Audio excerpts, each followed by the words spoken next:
Nesta manhã, eu quero falar com os irmãos sobre obras da carne versus fruto do Espírito. Gálatas capítulo 5, versículo 16, diz assim a palavra de Deus: Digo, porém, andai em espírito, e não cumprireis a concupiscência da carne. Porque a carne cobiça contra o espírito, e o espírito contra a carne.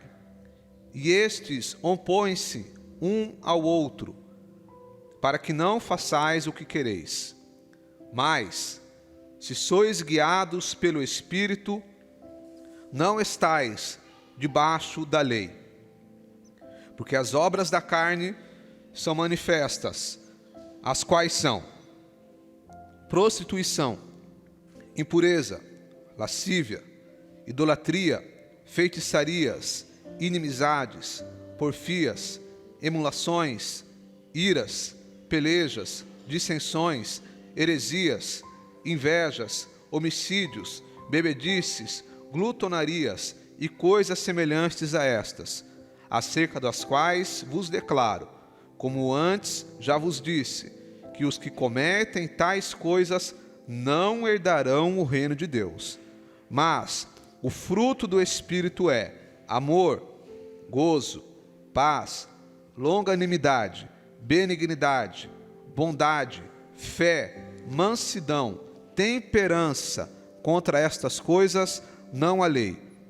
E os que são de Cristo crucificaram a carne com as paixões e concupiscências. Se vivemos no Espírito, andemos também no Espírito. Somente até aí, amados. Amados irmãos, todos nós estamos constantemente em uma guerra, em uma batalha. Essa guerra é uma guerra da carne contra o Espírito. Eu quero que você deixe sua Bíblia, por gentileza, sua Bíblia aberta, por gentileza. No versículo de número 16 diz: Digo, porém, andai em espírito, andai em... Perceba que a palavra espírito aqui, o E está em letra maiúscula ou minúscula? Maiúscula. Todas as vezes na Bíblia que o espírito estiver escrito com E maiúsculo, é porque isso se refere ao Espírito de Deus. Quando o Espírito está em letra minúscula, o E é o Espírito do homem. Nós somos corpo, alma e Espírito. Mas quando está dessa forma, é o Espírito de Deus. Então ele está dizendo aqui, Paulo está dizendo, andai em Espírito. Ou seja, sejam guiados pelo Espírito de Deus. Andem com o Espírito de Deus. E aí ele continua, e não cumprireis a concupiscência da carne. O versículo 17 diz, porque a carne cobiça contra o Espírito, e o Espírito contra a carne. E estes opõem-se um ao outro, para que não façais o que quereis. Perceba, essa é a guerra que eu estou me referindo. A nossa carne, a nossa natureza pecaminosa, ela está constantemente se opondo ao Espírito de Deus, à vontade de Deus. Nós já aprendemos que somos pecadores, que desde lá de Adão, quando Adão e Eva pecaram, a semente do pecado está em todos nós. A raiz do pecado, nós já temos uma natureza pecaminosa. E é por isso que, de forma natural, a nossa carne, a nossa natureza humana, ela sempre vai desejar o pecado. Ela sempre vai pender para aquilo que é carnal. E a única forma de nós nos livrarmos dessa lei, como ele fala, dessa natureza pecaminosa, de nós vencermos ela, não é através da nossa própria força, da nossa própria inteligência, mas é através do Espírito de Deus. A Bíblia diz que o Espírito Santo é que nos convence do pecado, da justiça e do juízo. Apenas através do Espírito Santo é que nós conseguimos rejeitar, renunciar coisas que naturalmente a nossa carne iria desejar. Então nós estamos nessa guerra. E nesta manhã eu quero refletir com os irmãos sobre esse assunto. Porque a verdade, irmãos, é que nenhum de nós aqui alcançou a perfeição. Nenhum de nós aqui é perfeito. E se você está aqui nesta manhã, é porque de alguma forma o Espírito Santo já tem trabalhado na sua vida. Ele já tem guiado os seus passos, porque senão você nem aqui você estaria em casa. Mas se você veio, não foi pela sua própria vontade. Foi sim pela sua vontade, mas foi porque você foi sensível ao querer de Deus, à vontade de Deus. Então todos nós que estamos aqui, estamos sendo trabalhados pelo Espírito Santo. Mas ao mesmo tempo que o Espírito de Deus nos puxa, nos empurra para as coisas de Deus, a nossa carne nos empurra para as coisas da carne, para os prazeres da carne. E é por isso que nós estamos nessa guerra. E nessa manhã eu quero falar sobre isso, sobre a importância de nós fazermos a nossa parte e ao mesmo tempo de nós andarmos guiados pelo Espírito de Deus. Porque a única forma, o único jeito que nós teremos de vencer a nossa carne é se andarmos pelo Espírito de Deus. O versículo 18 diz: mas se sois guiados pelo Espírito, não estáis debaixo da lei. A lei que eu estou falando aqui é a lei que eu disse, que a nossa natureza pecaminosa nos puxa para o pecado. Essa é a lei que ele está se referindo, mas nós não estamos presos a ela, porque somos guiados pelo Espírito. E aí a partir do versículo 19, ele começa a listar quais são as obras da carne. Ele vai falar uma série de coisas que são características, que são coisas pecaminosas, que desagradam a Deus, mas que a nossa carne, a nossa natureza pecaminosa, ela deseja essas coisas. Ela sempre vai pender para essas coisas. E mais na frente ele vai falar do fruto do Espírito. É interessante que quando ele fala de obras da carne, ele fala no plural. As obras da carne, no plural, obras. Mas no versículo 22, quando ele vai falar do fruto do Espírito, não é no plural, porque ele fala, mas o fruto é uma coisa só. Por quê? Porque quando a gente fala das obras da carne, você pode ler essa lista que nós vamos meditar rapidamente daqui a pouco e falar, não, eu não faço tudo isso daí não. Isso daí é muita coisa. Mas a questão é que, às vezes a pessoa não faz tudo isso, mas ele peca em uma coisa. Ele não tem, todas as coisas ele faz errado, mas é uma coisa que está pendendo ele para a carne. Por exemplo, ele fala aqui de bebedice. Quantos de nós já conhecemos, às vezes, um homem que era um bom cidadão, era um pai de família, trabalhador, uma pessoa decente, cuidava da esposa, cuidava dos filhos, era uma pessoa boa de se trabalhar, só que ele tinha um problema, a cachaça. E a cachaça, muitas vezes, era o mal, que trazia prejuízos para todas as outras áreas da vida dele. Aí alguém fala assim, o fulano é uma boa pessoa, mas o problema é a bebida. É isso, é as obras da carne. E eu poderia dar vários outros exemplos. Às vezes a pessoa, ela tem inúmeras qualidades, mas talvez ela vai pecar aqui na questão da inimizade. Talvez a todo momento está brigando com alguém, fazendo inimizade, não consegue construir relacionamentos. Então quando a gente fala aqui das obras da carne, dificilmente alguém vai cair em todas elas, mas às vezes é em uma ou duas que nos afasta de Deus. Então eu quero falar com os irmãos sobre isso. A lista que nós iremos aqui, amados, fala de várias obras da carne, vários tipos de pecado.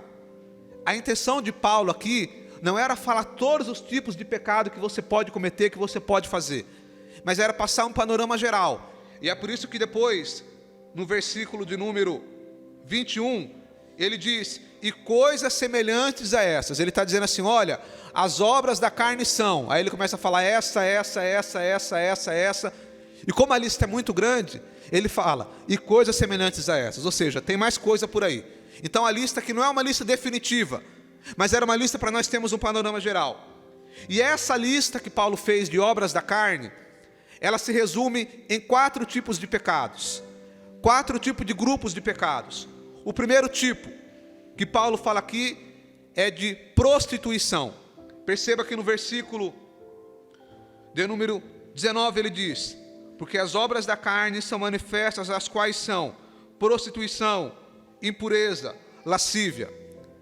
Essas 3 palavras aqui, prostituição, impureza, lascívia, elas estão relacionadas à impureza sexual. E este é um pecado que assola a humanidade. Este é um mal que destrói muitas vidas, muitas famílias, muitos casamentos e muitas pessoas. Quando nós olhamos para a Bíblia Sagrada, amados, nós vamos ver homens que eram homens guiados por Deus, homens usados por Deus, mas que pecaram por causa da impureza sexual e trouxe para eles grandes prejuízos. Esse é um assunto muito delicado, mas nós não podemos deixar de falar. Se você atentar para a história de Davi, um homem segundo o coração de Deus, um homem usado por Deus. Davi tacou a pedra, acertou Golias, o Golias caiu ao chão. Davi tocava a harpa e o mal que estava em Saul ia embora. Davi tinha comunhão com Deus. Mas em um dado momento da vida de Davi, Davi foi imprudente. E a obra da carne, da prostituição, derrubou Davi. Ele teve relação com aquela mulher, adulterou. E você conhece a história. E sabe como aquilo trouxe destruição para a vida de Davi. A vida de Davi, a partir daquele pecado, virou de cabeça para baixo. Ele teve sua família totalmente desestruturada. Seu filho ficou contra ele. Enfim, e depois trouxe grande sofrimento para Davi. Por quê? Por causa da obra da carne chamada prostituição. A palavra prostituição, para nós nos dias de hoje, é alguém que se vende em troca de prazer sexual. Mas na Bíblia, prostituição não é apenas isso. Prostituição é todo tipo de pecado sexual. Todo tipo de pecado que envolve a sexualidade é prostituição. É impureza sexual. Então isso envolve a relação sexual antes do casamento, fora do casamento. Ou seja, fornicação, que é a relação antes do casamento. Ou adultério, que é a relação fora do casamento, pecado de prostituição. A Bíblia diz que aquele que se relaciona com outra mulher, ele está se prostituindo. E esse é um pecado grave. Nós podemos falar também, amados, de um problema gravíssimo em nosso dia, que é a pornografia. Que é uma coisa que dificilmente fala-se nas igrejas, mas nós vamos falar aqui. Que é um pecado que tem destruído muitas vidas, amados. E é uma questão que não está sendo falada apenas dentro da igreja, porque na verdade na igreja nem se fala disso. Mas você vê hoje muitos psicólogos falando. E olha que a psicologia, a raiz dela não tem nada a ver sobre a questão de religião, de Bíblia, de fé. Mas você vai ver psicólogos falando como a pornografia prejudica a vida de um homem e de uma mulher em várias áreas. Então nós precisamos nos atentar para isso, amados. Nós não podemos tratar o pecado como se não fosse nada. Mas nós temos que nessa manhã olhar para nós mesmos e entender que a Bíblia diz que aqueles que praticam tais obras não herdarão o reino dos céus. Nós precisamos renunciar à nossa carne. Nós precisamos renunciar ao pecado. Porque às vezes a bênção de Deus está prestes a vir. Às vezes Deus ele quer nos entregar alguma coisa. Deus ele quer fazer uma obra. Deus ele quer derramar uma bênção sobre a nossa casa, sobre o nosso lar. Mas às vezes o pecado tem impedido as bênçãos do Senhor. Mas nesta manhã, Deus está nos dando a oportunidade de ouvir a sua palavra e de fazer uma mudança em nossas vidas. Quando falamos aqui, amados, de pecados relacionados à parte sexual, nós já falamos de várias coisas. Mas nós também podemos falar das vestes. Porque isso também desagrada o Espírito Santo de Deus. Tanto o homem quanto a mulher, mas principalmente a mulher. É evidente que os irmãos sabem aqui que eu não fico colocando regra de qual roupa você deve vestir e qual você não deve vestir. E como eu já disse em outra circunstância, o que nós ensinamos aqui é: ande com decência, se vista com decência. Porque muitas vezes, amados, as mulheres aí fora tem aquela ideologia, meu corpo, minhas regras. E as mulheres elas se vestem de qualquer maneira, praticamente seminua, como se aquilo não fosse nada, porque o corpo é dela, ela pode fazer o que ela quiser. Mas o homem de Deus, a mulher de Deus não anda assim. O homem de Deus, a mulher de Deus, ele é guiado pelo Espírito Santo de Deus. E embora algumas pessoas falem assim, Deus ele só quer o coração. Não, Deus ele não quer só o coração. Deus ele quer uma entrega completa. Então o meu coração é de Deus, a minha mente é de Deus, tudo a minha vida é de Deus. E a minha vestimenta, ela também demonstra que eu tenho amor a Deus, que eu tenho reverência a Deus. Então eu tenho que me vestir com decência. Então sempre quando nós vamos colocar uma roupa, eu tenho que me olhar no espelho e dizer, essa roupa é sensual. Essa roupa está propositalmente chamando mais atenção para o meu corpo do que deveria. Então eu tenho que ter essa reflexão. E eu falo isso principalmente para muitas vezes as jovens e adolescentes. Que às vezes a adolescente, às vezes ela quer chamar a atenção, e ela coloca uma roupa indecente porque ela vai chamar a atenção de um rapaz. Mas eu quero te dizer, minha irmã, que esse tipo de rapaz, esse tipo de homem que só vê você por causa da sua roupa e da sua aparência, ele não presta para a sua vida. Ele não vai agregar nada na sua vida, porque a aparência nossa, ela passa. Hoje você pode estar bonitinha, mas isso daí uma hora vai passar. Então você precisa estar ao lado de alguém que te ama, não apenas por causa da sua aparência, mas por causa da sua personalidade, porque ele ama a sua vida de verdade. Então não queira ganhar alguém por causa da vestimenta. Então isso envolve obras da carne, todo tipo de pecado sexual. O segundo tipo de pecado que Paulo vai falar aqui são os pecados relacionados à idolatria. Veja comigo, amados, versículo 20. Idolatria, feitiçarias. Esses dois tipos de pecados são relacionados à questão da idolatria, que é adorar outros deuses. Isso daqui é uma coisa óbvia, mas a gente tem que falar. Eu vou fazer um estudo em breve sobre isso, sobre a questão da idolatria. Por que nós não temos imagem aqui? Por que nós não temos nem imagem de santo, de nada aqui? Porque a glória aqui é totalmente a Deus. A glória do nosso culto é destinada ao Senhor Jesus, não é para ninguém. Agora eu quero que os irmãos abram comigo, rapidamente, amados, o tempo hoje é escasso. Mas talvez hoje eu passe um pouquinho. Os irmãos sabem que eu não passo do horário, mas hoje eu quero concluir tudo aquilo que Deus colocou no meu coração. Êxodo capítulo 20, versículo 4. Êxodo 24 diz assim: não farás para ti imagem de escultura, nem alguma coisa semelhante do que há em cima nos céus, nem embaixo na terra, nem nas águas, nem debaixo da terra. Não te curvarás a elas, nem as servirás, porque eu, o Senhor, teu Deus, sou Deus zeloso, que visito a maldade dos pais nos filhos, até a terceira e quarta geração daqueles que me aborrecem. Mas aqui eu quero dar um foco. Não farás para ti imagem de escultura. Isso daqui, irmão, é um mandamento. Isso daqui está nos 10 mandamentos.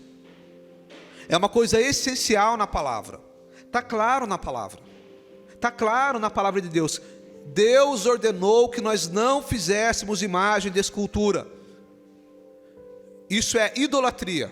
O que é idolatria? Idolatria é tudo aquilo que eu coloco no lugar de Deus. É tudo aquilo que desvia a minha adoração a Deus. E nós podemos falar de imagens de escultura que nós não adoramos, não nos prostramos. Embora algumas pessoas vão dizer assim: não, eu me prostro para a imagem, mas eu não estou adorando a ela. Eu estou apenas olhando para ela como uma homenagem. Não, isso é pecado. A Bíblia diz para nós não nos encurvarmos, para nós não adorarmos. Então isso é idolatria. Mas existem outros tipos de idolatria também. Como por exemplo, muitas igrejas, e eu prego para a nossa geração, colocam lá do lado do púlpito uma arca da aliança, uma imagem da arca. Isso é idolatria, meu querido. Deus mandou a gente fazer isso. Aí a pessoa coloca a arca, vai orar a hora de frente para a arca. Outras pessoas, um tempo atrás eu lembro até que o meu sogro, ele chamou eu para ver isso, alguns anos atrás, de um que estava na televisão falando que você tinha que colocar a estrela de Davi aqui no pescoço. Porque se você não tiver aquela estrela, você não tem proteção. Era uma correntinha que ele colocava no pescoço. E aquilo é que trazia proteção. Evangélico, tá? Perceba que idolatria não é só uma questão dos católicos, não. No meio dos evangélicos tem muita coisa também. Então aquela estrela é que trazia a bênção. Idolatria. Ah não, pega aqui essa rosa. Pega essa rosa, você coloca lá na sua casa. E o mal que está na sua casa vai tudo para a rosa vai murchar e sua casa vai ser limpa do mal. Idolatria. Ah não, pega aqui esse sal, você vai jogar o sal grosso lá na sua casa e vai trazer a bênção. Idolatria. Ah não, pega aqui essa água aqui é de Israel. É nada de Israel, pegou da torneira e fala que é de Israel. Essa água aqui, ó, você leva ela, você vai beber essa água e a água vai limpar a sua casa, vai purificar o mal. E depois você faz um pix. É assim, irmão. Geralmente sempre tem ouvido pix aí no meio. Idolatria. Ah não, teve uma época lá, um determinado líder que levou uma facada, infelizmente, não era para ter acontecido, Aí pegaram o sangue que saiu ali dele, colocou no cobertor, e as pessoas passaram embaixo do cobertor com o sangue do líder, que diz que ia ser curado. Idolatria. Isso é idolatria, amados. Nós não precisamos disso, porque a Bíblia diz que nós temos que viver pela fé. A fé é crer no invisível. A fé é trazer à existência aquilo que não existe. Eu não estou vendo Deus aqui, não tem nenhuma imagem de Deus aqui, mas eu sei que Deus está aqui. Eu não preciso ter uma rosa, um óleo ungido, o óleo da unção é bíblico. Mas algumas pessoas até nisso fazem virar idolatria, irmão. Pega o óleo e dá um banho de óleo no outro. Onde tirou isso daí, meu Deus do céu? Até o óleo eles fazem virar idolatria, irmão. Mas eu não preciso desse tipo de meio, porque nós temos livre acesso ao Senhor Jesus. Nossa adoração é apenas para Ele, amados. Idolatria. Mas também ele fala de feitiçaria. E aqui eu não vou nem entrar nesse assunto, mas vou dar uma pincelada, porque talvez alguma pessoa possa ouvir essa pregação. Eu sou cristão, mas eu vou lá na cartomante só para ter uma revelação da minha vida. Eu vou lá na cigana, mas eu sou cristão, eu tenho Jesus.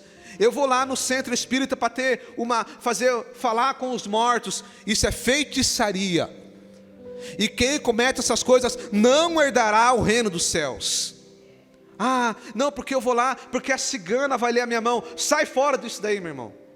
Ou assim, fulano, qual é o seu signo? Sai fora desse negócio de signo, irmão.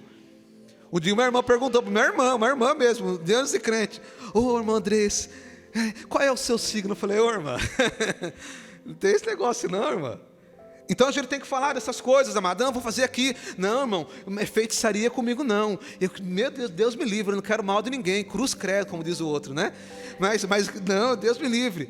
Mas eu faço uma simpatia. Uma simpatia não tem problema. Sai fora, irmão, é feitiçaria isso daí.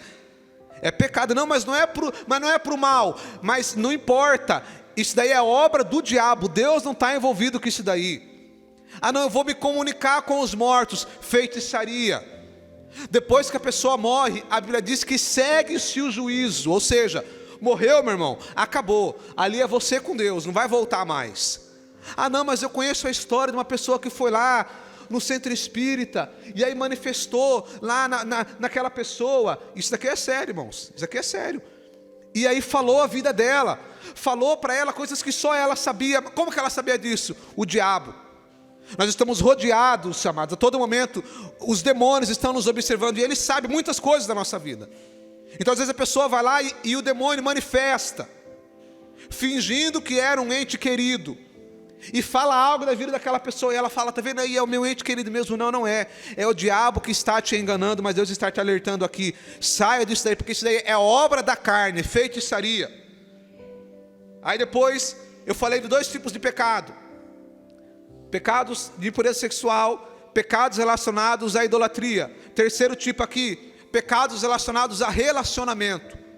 E aí ele começa a lista no versículo 20: inimizades, porfias, emulações, iras, pelejas, dissensões, heresias, invejas, homicídios. Todos esses pecados aqui, com exceção da heresias, que envolve a questão da idolatria também.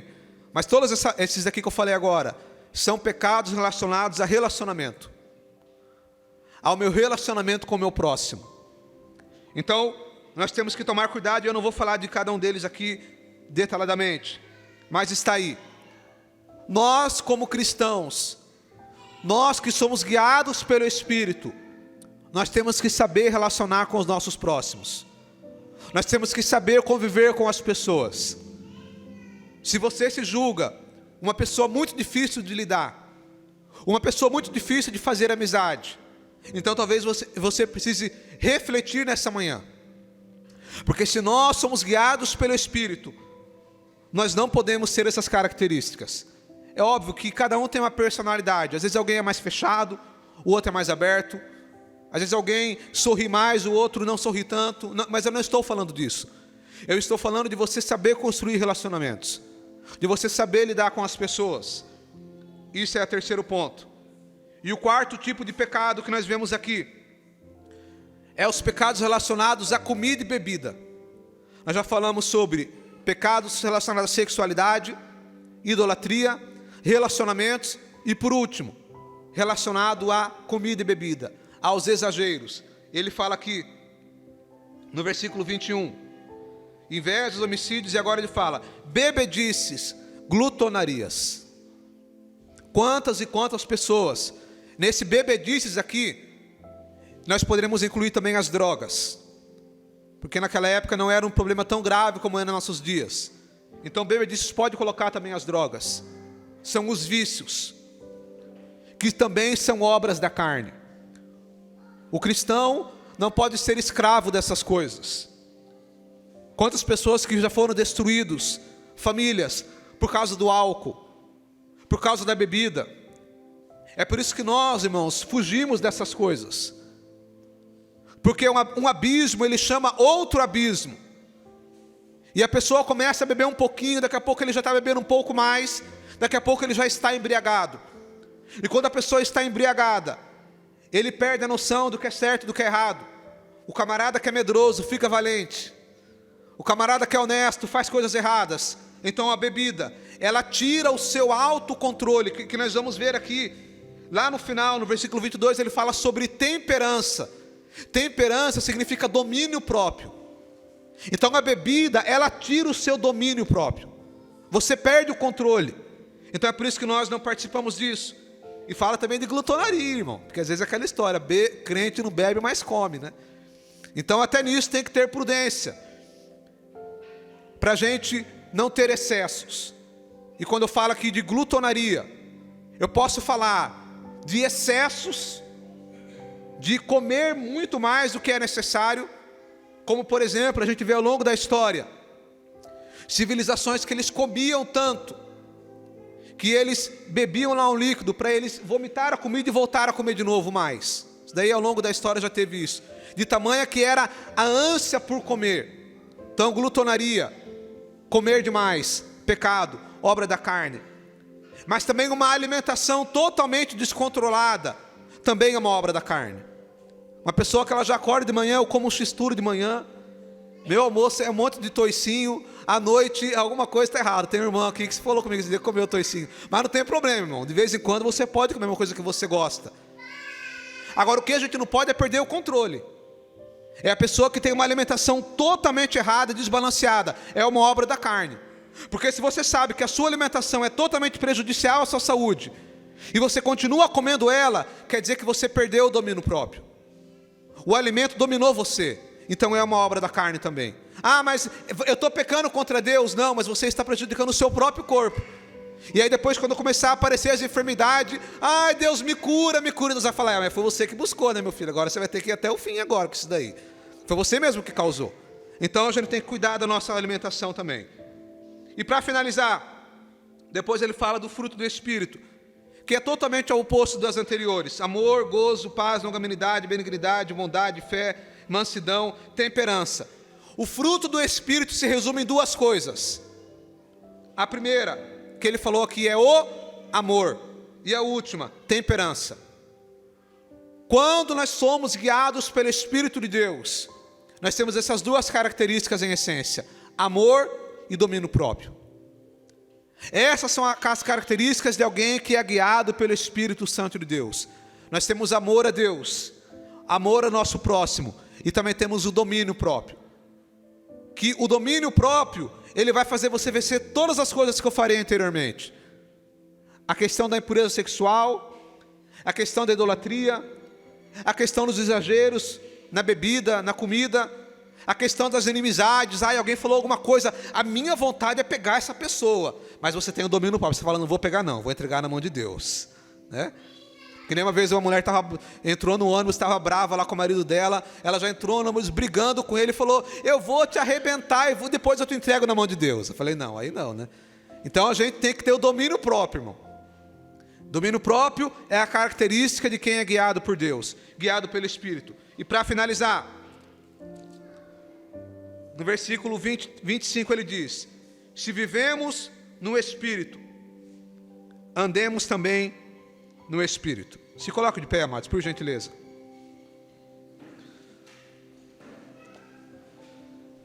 Eu quero concluir dizendo, amados, essa palavra é uma palavra que nos confronta. porque nenhum de nós aqui é perfeito. Todos nós aqui estamos dia após dia nessa guerra. Agora preste atenção aqui, preste atenção. Essa guerra do corpo, da carne, da nossa vontade pecaminosa, contra o Espírito de Deus, ela só vai ser vencida se nós formos guiados pelo Espírito de Deus. E é por isso que se alguma coisa que foi falada aqui nesta manhã te confrontou, não se sinta humilhado. Você fala, não, então eu não vou servir a Deus mais porque eu estou pecando nisso. Não, muito pelo contrário. Se alguma coisa te confrontou, é porque o Espírito Santo de Deus já está tocando em você. E a partir de agora nós vamos falar, Espírito de Deus, me ajuda a vencer a minha carne. Me ajuda a vencer o meu pecado. O grande problema muitas vezes, amado, preste atenção, da religiosidade, é que às vezes a religião, ela quer que a pessoa mude pela vontade própria. O líder, ele quer impor que o liderado, que a igreja mude pela própria vontade dele. Mas isso não acontece. Não, você tem que parar de fazer isso. Você tem que parar de beber. Você tem que parar de fumar. Você tem que parar de fazer outra coisa. Não, não é eu que tenho que fazer. Não é eu que tenho que te obrigar. E nem você deve fazer isso obrigado. Mas é o Espírito de Deus que vai trabalhar na minha e na sua vida. E vai mudar a nossa atitude de dentro para fora. Porque nós somos guiados pelo Espírito de Deus. E é isso que nós temos que buscar. Vamos orar. Pai querido, no nome do Senhor Jesus, o Ministério de Louvor já vem se preparando aqui, por gentileza. Te agradecemos ao Senhor pela Tua palavra. Te agradecemos ao Senhor pela oportunidade de ser guiados pelo Espírito de Deus, de ser guiados pelo Teu Espírito. Ao Senhor eu lhe peço que o Senhor possa guiar os nossos passos, que o Senhor possa guiar as nossas vidas, que o Senhor possa guiar as nossas ações. Ó Deus, que a nossa natureza pecaminosa não venha reinar sobre nós, mas que nós sejamos guiados pelo Espírito. Senhor, nesta manhã, nós estamos aqui reconhecendo que somos pecadores, que somos falhos, mas que o Senhor guie os nossos passos, que o Senhor guie as nossas vidas, Pai. Em nome do Senhor Jesus, este é o nosso pedido, em nome do Senhor Jesus, amém.